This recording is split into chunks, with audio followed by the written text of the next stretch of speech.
Okay, students, are you able to see the screen? Yes, ma'am. Yes, ma'am. Okay. So today we will start new chapter piece. हमारा rights वाला chapter complete हो गया था. आज हम नया chapter start कर रहे हैं. The screaming media reports on wars, terrorist attacks, and riots constantly remind us that we live in turbulent times. While actual peace remains elusive, the word itself seems to have become quite popular.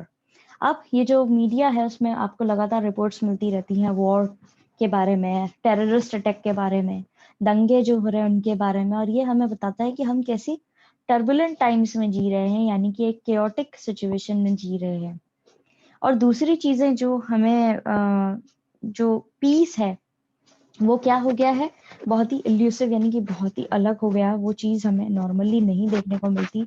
आजकल हर कोई व्यक्ति जो है वो क्या कर रहा है, वो ढूंढ रहा है कि उसको शांति मिल जाए. ठीक है, क्योंकि आसपास की चीजों में बहुत ही ये शांति ढूंढना जो है वो अपने आप में क्या हो गया है, बहुत ही मुश्किल हो गया है. इसको आप इजीली कैच नहीं कर सकते हो. तो ये जो चीज है, एक कंफ्यूजन और डिसऑर्डर और काम वाली सिचुएशन जो है उसको कैसे डील करना है या कैसे चीजें करनी है और पीस क्या है उसके बारे में इसमें इस चैप्टर के अंदर पढ़ेंगे. It springs readily to the lips of the politicians, journalists and industrialists and educators and army chiefs. ये जो चीज है ये आपको लगातार सुनने को मिलेगी पॉलिटिशियन, जर्नलिस्ट, इंडस्ट्रियलिस्ट, एजुकेटर्स और आर्मी चीफ्स के मुंह से. It is also cited as a cherished value in a wide variety of documents including textbooks, constitution, charters and treaties. और आपको ये widely use होती हुई दिखेगी. ये जो टर्म है पीस डॉक्यूमेंट्स के अंदर, जैसे टेक्स्ट बुक, कॉन्स्टिट्यूशन, चार्टर्स और ट्रीटीज, इनके अंदर भी आपको ये शब्द बहुत देखने को मिलेगा.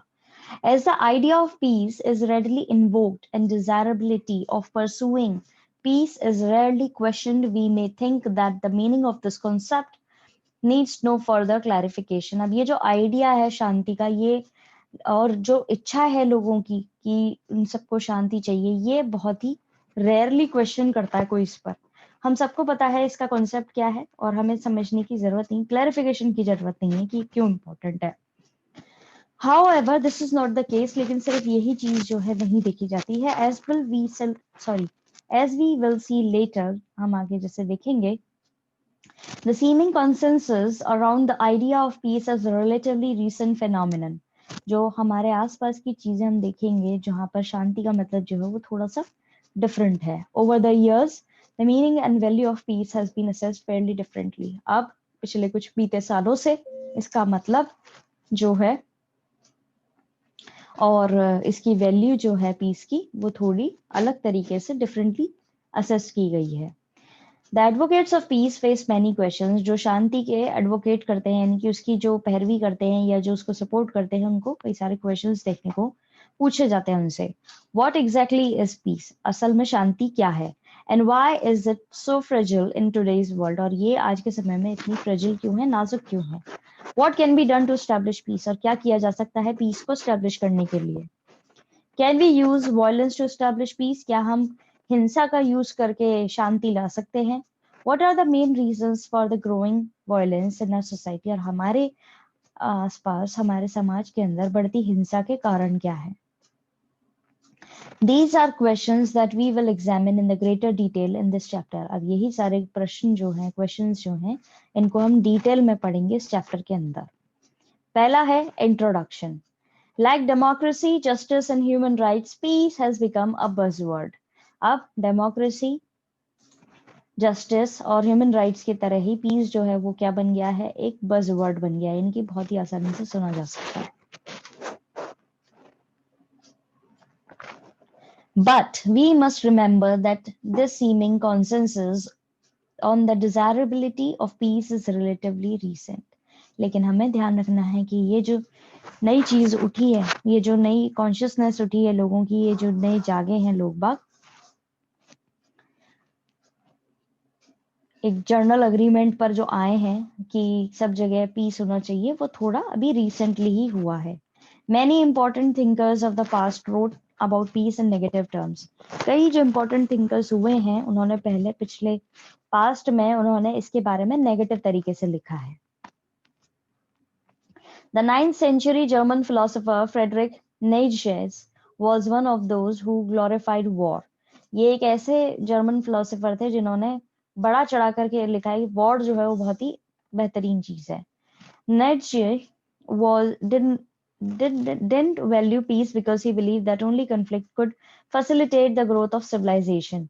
इन्होंने बिल्कुल भी बिलीव नहीं करा है पीस में, ठीक है, क्योंकि इनको लगता था कि अगर आपको सिविलाइजेशन बढ़ाना है, ग्रोथ करनी है इसकी, तो वो सिर्फ लड़ाई से ही हो सकता है. Several other thinkers have similarly condemned peace and condemned strife as a vehicle of individual heroism and social vitality. और कई सारे दूसरे थिंकर्स जो हैं उन्होंने भी यही सेम चीज बोली है कि शांति भंग करो, वो चीज बेकार है, और अगर आपको इंडिविजुअल हीरोइज्म और सोशल विटेलिटी चाहिए, यानी कि आपको काफी अच्छे लेवल पे अपना अपना वो इम्प्रूव करना है, तो आप लड़ो, अपने हकों के लिए लड़ो, शांति से कुछ मत करो, बस लड़ो. वायलेंस जो है वो आपकी इस चीज को सॉर्ट आउट करेगा. The Italian socialist Vilfredo Pareto, 1848 to 1923, argued that people who were able and willing to use force to achieve their goals constituted the governing elites in most societies. Italian socialist social theorist रहे हैं Vilfredo Pareto. इन्होंने ये अपना point रखा है कि जो लोग अपनी इच्छा से कोशिश कर रहे हैं अपने गोल्स को पूरा करने की और उसमें वो इस्तेमाल कर रहे हैं फोर्स का, तो वो कहीं ना कहीं उनको अच्छी एलिट्स मिलेगी, यानी बहुत अच्छी लग्जूरियस उसमें वो जाएंगे सोसाइटी के. डिस्क्राइब देम एज लायंस, और वो उनको क्या डिस्क्राइब कर रहे हैं कि वो क्या है, शेर है, क्योंकि वो किसका इस्तेमाल कर रहे हैं, फोर्स का इस्तेमाल कर रहे हैं. तो फ्रेडरिक, फिर उसके बाद में नाम आया है इटालियन थियोरिस्ट विल्फ्रेडो परेटो. इन लोगों ने यही चीज बोली है कि आपको अगर कुछ पाना है तो आप फोर्सफुल तरीके से यूज करो. This is not to just that the cause of peace had no champions. अब ये इस चीज में this is not to suggest, ये सजेस्ट नहीं करता कि शांति जो है वो चैंपियन से रिलेटेड है. The cause of peace had no champions, की जो शांति के लिए लोग बाग आगे बढ़ रहे हैं वो कोई चैंपियन नहीं है. In fact, it occupied a central place in the original teachings of almost all religions. बल्कि ये एक सेंट्रल जगह इसने हासिल करी है सारी शिक्षाओं के अंदर, सारे धर्मों की शिक्षाओं के अंदर. The modern era too had witnessed ardent advocates of peace. अब जो मॉडर्न समय चल रहा है उसमें भी उन्होंने कई सारे ऐसे लोग देखे हैं जो पीस को सपोर्ट करते हैं पूरी तरह से, both in spiritual and secular domains, दोनों ही, भले वो स्पिरिचुअल फॉर्म में हो या सेक्युलर डोमेन वाले हो. Mahatma Gandhi would figure prominently among them, और महात्मा गांधी जो है वो जाना पहचाना नाम है जो इस चीज को लेकर के काफी आगे बढ़ चढ़ करके काम करा है. However, the contemporary preoccupation with peace can be traced to the atrocities of 20th century, which resulted in the death of millions of human beings. फिर भी जो पहले से जो पीस को लेकर के चीजें चली आ रही है उसमें कई बार इनह्यूमैनिटी वाली चीज भी देखने को मिली है 20वीं शताब्दी के अंदर, जिसके कारण कई मिलियन लोग जो हैं वो मारे गए हैं.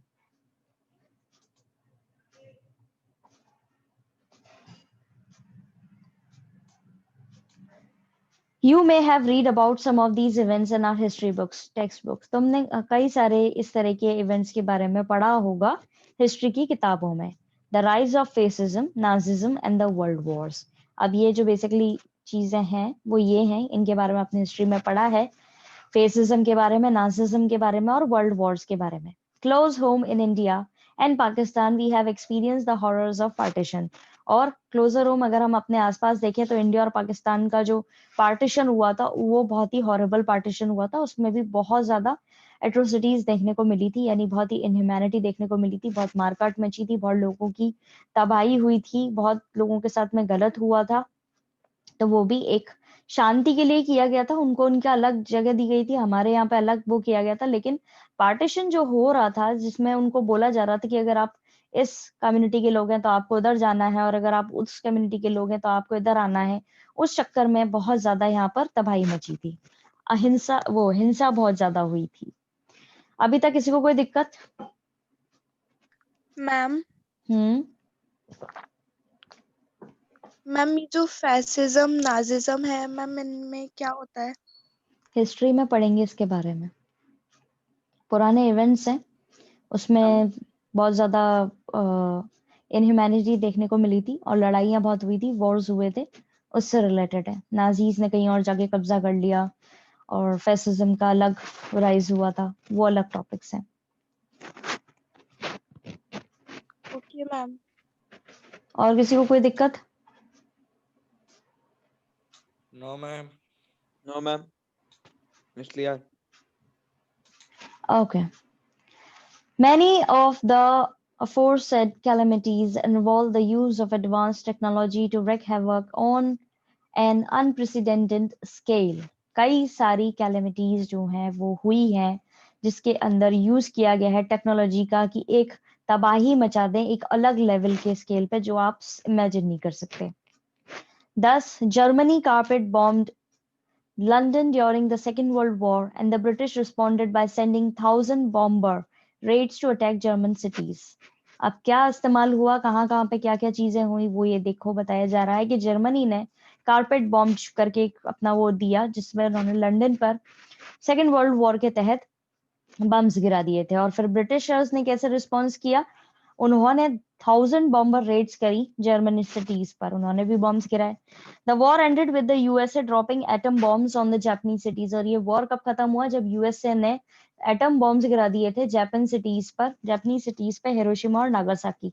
ये बहुत ही फेमस चीज रही है और आई गेस आपको पता होगा कि ये इसके बाद में क्या आफ्टरमैथ्स रहे थे, क्या इफेक्ट्स रहे थे। Any idea? किसी को पता है कुछ हिरोशिमा और नागासाकी के बारे में?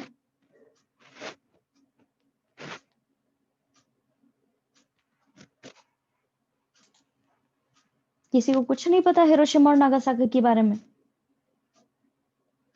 कि वहां पर यूएसए ने बॉम्ब गिराए थे, एटम बॉम्ब्स थे, यस परमाणु मैम, बम पता है, थे। वो एटम बम गिरा था। उसके बाद में वहां पर बहुत बीमारियां फैली, ऑल ओवर वर्ल्ड में काफी बीमारियां फैली क्योंकि एटम बम जो है और वो जो बहुत मैम, और बहुत ज्यादा जो बहुत ज्यादा। आजकल बोलो। जो आजकल वहाँ पैदा होते हैं वो भी है ना, अलग मतलब अलग तरीके से ही होते हैं ना मैम। उनमें अभी भी कहीं ना कहीं कमियां देखी जा रही हैं, वहां पर जो जनरेशन आ रही है। वेरी गुड, आपने काफी सही बोला है। उसके इफेक्ट्स आज तक देखे जाते हैं वहां पर हिरोशिमा और नागासाकी में। अभी भी वहां पर लोगों में बहुत खतरनाक बीमारियां हैं इसकी यस मैम। रिएक्शंस के कारण। At least 1,20,000 people died immediately from the two attacks. At least 1,20,000 लोग जो हैं वो मारे गए थे इन दोनों अटैक्स के बाद में। And many more died later due to the effects of nuclear radiation. और कई सारे लोग जो हैं बाद में मारे गए इसका जो न्यूक्लियर रेडिएशन का जो इफेक्ट था उससे। Nearly 95% of the casualties were civilians. और 95% लोग तो जो थे वो कैजुअलिटीज जो हुई थी वो सिर्फ सिविलियंस थे, यानी कि आम जनता थी। The post-war decades were marked by the intense rivalry between the two superpowers, the capitalist USA and the communist USSR, for world supremacy. और उसके बाद में पोस्ट वॉर यानी वॉर के बाद में जो काफी सारे समय रहा है उसके अंदर बहुत इंटेंस लेवल पर दुश्मनी देखी गई है दो सुपर पावर्स के बीच में। पहला तो कैपिटलिस्ट यूएसए और दूसरा कम्युनिस्ट यूएसएसआर। और ये किस चीज को लेकर के इनके बीच में लड़ाई रही है, राइवलरी रही है कि कौन वर्ल्ड सुप्रीमेसी है, सुप्रीमेसी यानी कि वर्ल्ड में सबसे ज्यादा पावरफुल कौन है, उस चीज को लेकर के।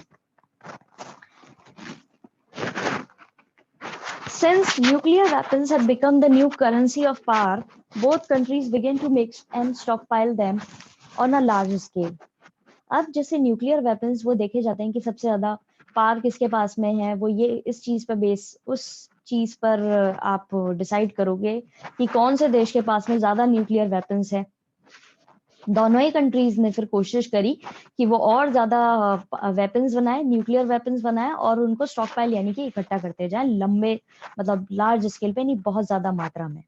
The Cuban Missile Crisis of October 1962 was a particularly dark episode in this unfolding military competition. अब उसके बाद में क्यूबन मिसाइल क्राइसिस हुआ था अक्टूबर 1962 के अंदर। वो सबसे खतरनाक डार्क एपिसोड रहा है अभी तक की हिस्ट्री का किसी भी मिलिट्री कंपटीशन के अंदर। It began when American spy planes discovered Soviet nuclear missiles in neighboring Cuba. और ये हुआ क्या था इसके अंदर, अमेरिकन स्पाई जो थे, अब सब देशों के जासूस होते हैं, तो यहाँ के अमेरिका के स्पाई प्लेन्स जो थे उन्होंने डिस्कवर किया कि यूएसएसआर यानी सोवियत यूनियन जो है वो क्या कर रही है, उन्होंने न्यूक्लियर मिसाइल्स लगा रखे हैं अपने ही क्यूबा के अंदर, पड़ोसी देश जो है क्यूबा वहां पर। तो USA responded by organising a naval blockade of Cuba. तो यूएसए ने क्या करा, वहां पर एक नेवल ब्लॉकेड लगाया क्यूबा के अंदर, और वहां पर उन्होंने खतरा, threatening military action against the USSR, और वहां पे उन्होंने इनको डराने की कोशिश करी यूएसएसआर को कि हम तुम्हारे खिलाफ मिलिट्री एक्शन लेंगे। Wait a minute. If the missiles were not removed, अगर मिसाइल्स तुमने नहीं हटाई तो हम क्या करेंगे, तुम्हारे खिलाफ मोर्चा, एक तरीके से वॉर डिक्लेयर कर देंगे। अब इन्होंने उस जगह को और वहां के सामान को और वहां के लोगों को एंटर करने से या छोड़ने से ब्लॉक कर दिया था बिल्कुल क्यूबा के, जब इनको मालूम पड़ा कि यूएसएसआर ने अपनी मिसाइल वहां पर लगा रखी है। This eyeball to eyeball confrontation ended when the Soviet Union withdrew the missiles. अब ये जो confrontation था कि उन्होंने पकड़ लिया था कि भाई तुमने तो यहाँ पे मिसाइलें लगा रखी हैं, और स्ट्रेटली जाकर के बोल दिया था, तो फिर ये खत्म कब हुआ, ये जब सोवियत यूनियन ने वहां से अपनी मिसाइल्स हटा ली तब जाके खत्म हुआ। During the 2 weeks it lasted, 2 हफ्ते तक ये चीज चली। The crisis had brought humanity perilously close to the brink of total destruction. अब ये जो क्राइसिस हुआ था इसके अंदर बस पहुंच ही गए थे, अगर ये यूएसएसआर नहीं हटाता वहां से मिसाइल तो पूरी ह्यूमैनिटी जो है वो खत्म होने के कगार पे ही आ गई थी बिल्कुल। अभी तक इस पैराग्राफ के अंदर कोई दिक्कत? No ma'am. No, ma'am. Okay, so if people praise peace today, अगर आज लोग बाग शांति को बढ़ावा देते हैं, that is not merely because they believe it to be a good idea, वो सिर्फ इसलिए नहीं क्योंकि वो विश्वास करते हैं कि एक अच्छा आइडिया है। Humanity has learn to value peace after paying a huge price for its absence. इंसानियत ने इस चीज की वैल्यू समझ ली है, किसकी, शांति की वैल्यू समझ ली है, क्योंकि उन्होंने पुराने समय में इसकी एब्सेंस की बहुत बड़ी कीमत चुकाई है। जब लोग बाग पीस को बिल्कुल हटा रहे थे और उसको इम्पोर्टेंस नहीं देते थे और वायलेंस को इम्पोर्टेंस देते थे, तो कई लोग मरे, कई जाने गई हैं, तो लोगों ने समझा है कि पीस कितना जरूरी है। The spectre of tragic conflict continues to haunt us, ये जो लगातार खतरा बना हुआ है कि किसी के बीच में भी कोई कॉन्फ्लिक्ट हो जाएगा, वो आज तक हमें डरा रहा है। Today life is more insecure than ever before as people everywhere face a growing threat from terrorism. आज जो जिंदगियां हैं वो इतनी ज्यादा इनसिक्योर हो गई हैं, लोगों को इतना खतरा हो गया, जितना पहले लोग बाग नहीं खतरा से डरते नहीं थे, टेररिज्म से इतना नहीं डरते थे जितना अब डरने लगे हैं। Peace continues to be valuable partly because dangers to it are very present. शांति जो है उसकी अब बहुत ज्यादा वैल्यू की जाती है, क्योंकि जो खतरा है वो, क्योंकि dangers to it are very ever present, क्योंकि अभी भी शांति को लेकर के खतरे बने हुए हैं। अब इसको आप ऐसे समझ सकते हैं कि जब ये हिरोशिमा और नागासाकी वाली चीज हुई भले ही वो अमेरिका और जापान के बीच में थी, लेकिन उसके असर जो है वो पूरी दुनिया भर में फैला था। अब वो न्यूक्लियर रिएक्टर वाला जो न्यूक्लियर वेपन्स थे वो इतने ज्यादा डिस्ट्रक्टिंग होते हैं कि अगर आपने कभी गूगल करा हो कि किस तरीके से एटम बॉम्ब जो है वो डिस्ट्रक्शन करते हैं, तो आपको इतने खतरनाक वीडियोस देखने को मिलेंगे कि आप समझ नहीं पाएंगे कि ये ऐसा क्यों हो गया, और इतने बड़े लेवल पर डिस्ट्रक्शन होता है तो उससे ह्यूमैनिटी को बहुत खतरा हो जाता है।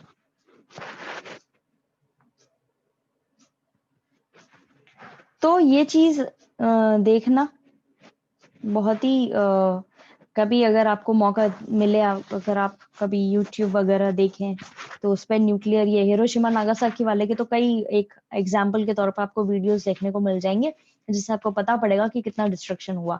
लड़ाई हुई 2 देशों के बीच में, एक वर्ल्ड वॉर चल रहा था वहां पर हुई, और उसका इफेक्ट जो है पूरी दुनिया पे पड़ा, कई लोगों को परेशानियां हुई, कई बीमारियों का ओरिजिन हुआ, कैंसर जैसी बीमारियां वहीं से निकली हैं उस डिस्ट्रक्शन के बाद से, जिनका क्योर आज भी पूरी तरह से आपको देखने को नहीं मिलेगा। ठीक है, समझ आया? इसीलिए शांति को Yes, लेकर के ma'am. लोग बाग जो हैं बहुत ज्यादा एक्टिव हो गए। उसके बाद से लोग बाग शांति के लिए चीजों को समझाने लगे। अब जैसे हमारे इंडिया और पाकिस्तान के बीच में भी अभी रिसेंट एक कन्फ्लिक्ट हुआ था, और इंडिया और चाइना के बीच में भी एक कन्फ्लिक्ट हुआ है, जिसमें चाइना कोशिश कर रहा था हमारे इंडिया की बॉर्डर जो है उसको अपने अंदर करने की और बढ़ाने की, और कोशिश कर रहा था घुसपैठ की। तो सब जगह पे यही खतरा हो गया था कि अगर इन दो देशों के बीच में वॉर हो गया, ठीक है, पहली बात तो दोनों ही देशों को बहुत नुकसान होगा, बहुत ही सोल्जर्स जो हैं उनकी एक तरीके से डेथ हो जाएगी, शहीद हो जाएंगे बहुत लोग। उसके साथ में महंगाई बढ़ जाएगी, महंगाई बढ़ेगी जो बढ़ेगी, और फिर ये जो वेपन्स का इस्तेमाल करेंगे वो एक अलग लेवल के होंगे, और उससे पूरी दुनिया भर पे असर पड़ेगा, क्योंकि पहले ही एक बार देख चुके थे एग्जाम्पल के तौर पे। एग्जाम्पल तो नहीं, बहुत डिस्ट्रक्शन हुआ था उस समय भी।